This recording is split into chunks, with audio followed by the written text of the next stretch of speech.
여러분, 혹시 이런 경험 없으세요? 뭔가를 얻었을 때 기쁜 것보다 똑같은 걸 잃었을 때 그 고통이 훨씬 더 크게 느껴졌던 경험 말이에요. 오늘 바로 그 심리, 손실 회피의 비밀에 대해 한번 이야기해 보려고 합니다. 자, 아주 간단한 질문 하나 드려볼게요.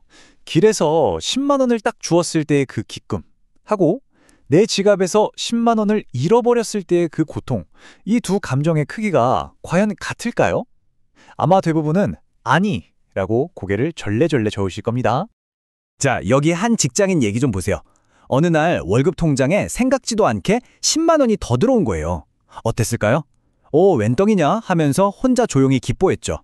그런데 바로 다음 달에 10만 원이 덜 들어오니까 와, 표정이 싹 바뀌는 겁니다. 당장 회계팀에 막 따지러 달려갔대요. 보세요. 똑같은 10만 원인데 이익은 그냥 조용한 기쁨으로 끝나고 손실은 아주 격한 분노로 나타나는 거죠. 바로 이런 현상을 설명하는 개념이 오늘 우리가 얘기할 손실 회피입니다. 뭐냐면 같은 크기의 이익에서 오는 즐거움보다 손실에서 오는 고통을 훨씬 더 강하게 느끼는 그런 심리적 성향을 말하는 거죠. 그리고 바로 이 감정의 불균형, 이게 우리를 종종 아주 비합리적인 결정으로 이끌곤 합니다. 아니, 그럼 대체 얼마나 더 강하게 느끼는 걸까요? 연구 결과를 보면요, 정말 깜짝 놀랄 정도예요. 손실의 고통이 이익의 즐거움보다 평균적으로 무려 2.5배나 더 강렬하다고 합니다. 이게 무슨 뜻이냐면 10만 원을 잃었을 때의 그 고통을 없애려면 25만 원을 얻는 기쁨이 있어야 겨우 퉁쳐진다는 거예요. 와, 정말 엄청난 불균형이죠?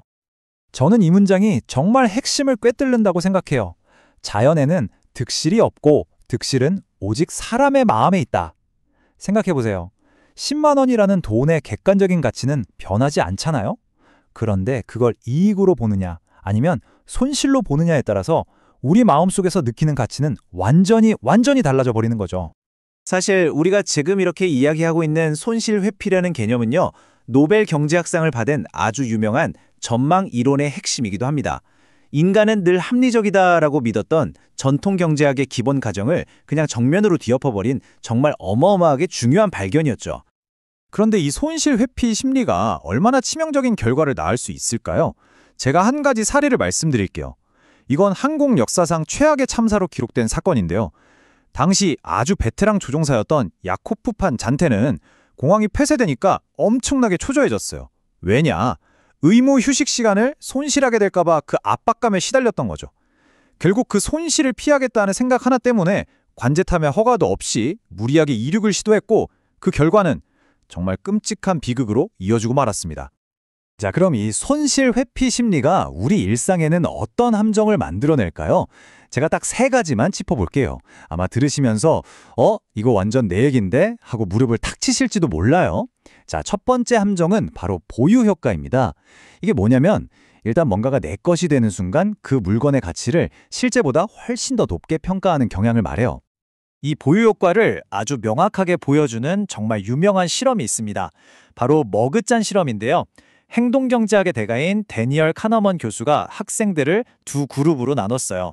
자, A그룹 학생들한테는 그냥 머그잔을 하나씩 공짜로 줬습니다. 그리고 물었죠. 이거 얼마에 파실래요? 최소 얼마를 받아야겠어요?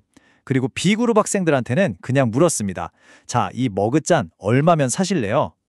자, 결과가 어땠을까요? 와, 정말 놀라워요. 이 그래프 좀 보세요. 머그잔을 이미 소유한 판매자 그룹은 평균 7달러를 불렸습니다. 왜냐? 자기 것을 잃는 그 고통을 피하고 싶었기 때문이죠. 반면에 그냥 구매자 입장이었던 그룹은 평균 3달러 50센트만 내겠다고 한 거예요. 여러분, 똑같은 머그잔입니다. 그런데 단지 내 손에 쥐었다는 이유만으로 그 가치가 정확히 2배로 뻥튀기 된 거죠. 자, 두 번째 함정입니다. 바로 현상 유지 편향인데요. 혹시 여러분 이런 생각 해보신 적 없으세요? 지금 이게 딱히 좋은 건 아닌데 그래도 괜히 바꿨다가 더 나빠지면 어떡해? 그냥 이대로 있는 게 편해. 바로 그 마음입니다. 변화로 인해 생길지도 모를 잠재적 손실에 대한 두려움 때문에 우리는 웬만하면 그냥 지금 상태에 머무려고 하는 거죠. 예를 들어 볼게요. 2년 동안 해외 출장을 가게 된 회사원이 있었어요. 시세가 5억 원인 아파트를 갖고 있었는데 이거 지금 팔고 다른 곳에 재투자하면 훨씬 더 큰 이익을 볼 수 있는 상황이었습니다. 그런데 이 사람 한참 고민하더니 결국 그냥 전세를 주고 떠났어요. 왜 그랬을까요? 객관적인 숫자만 보면 당연히 파는 게 맞는데 말이죠. 그에게 그 아파트는 단순한 5억 원짜리 자산이 아니었던 겁니다.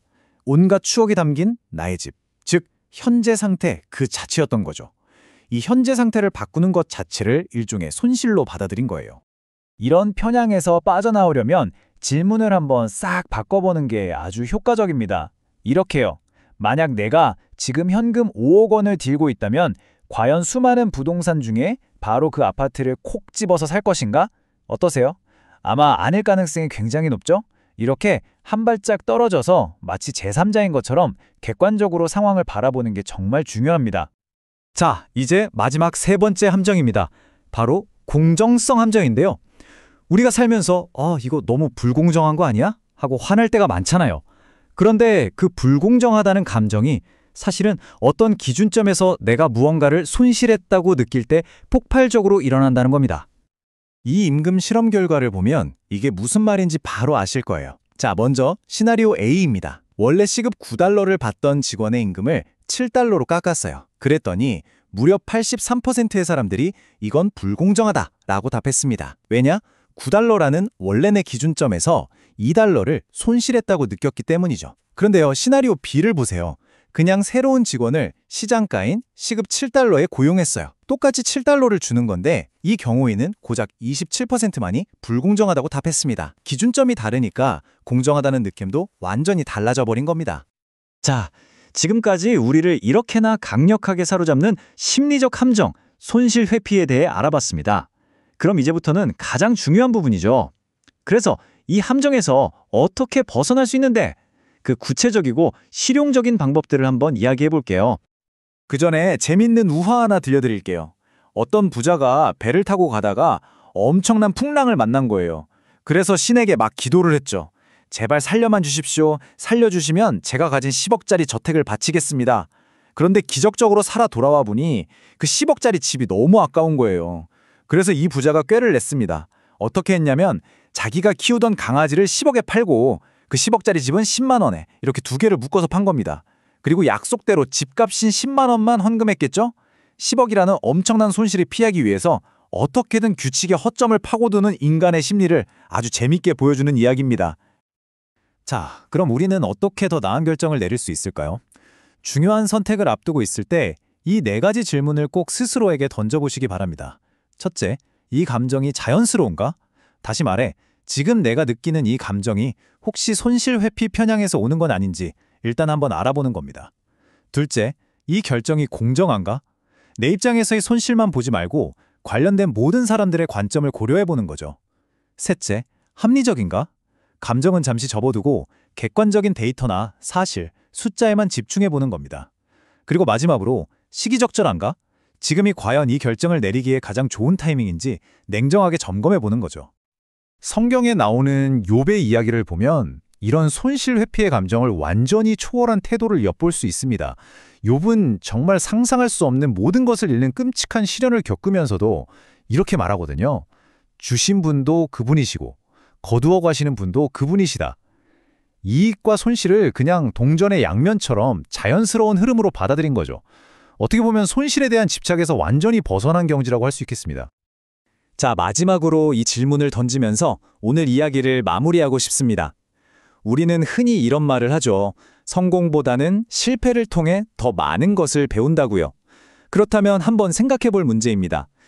혹시 손실을 피하려는 우리의 이 뿌리 깊은 두려움이 역설적으로 우리 인생의 가장 위대한 교훈을 얻을 수 있는 기회들을 스스로 막고 있는 건 아닐까요? 손실을 그저 두려워하고 피해야 할 대상이 아니라 성장을 위한 또 다른 기회로 바라볼 수 있을 때 우리는 아마 지금보다 한 단계 더 나아갈 수 있을 겁니다.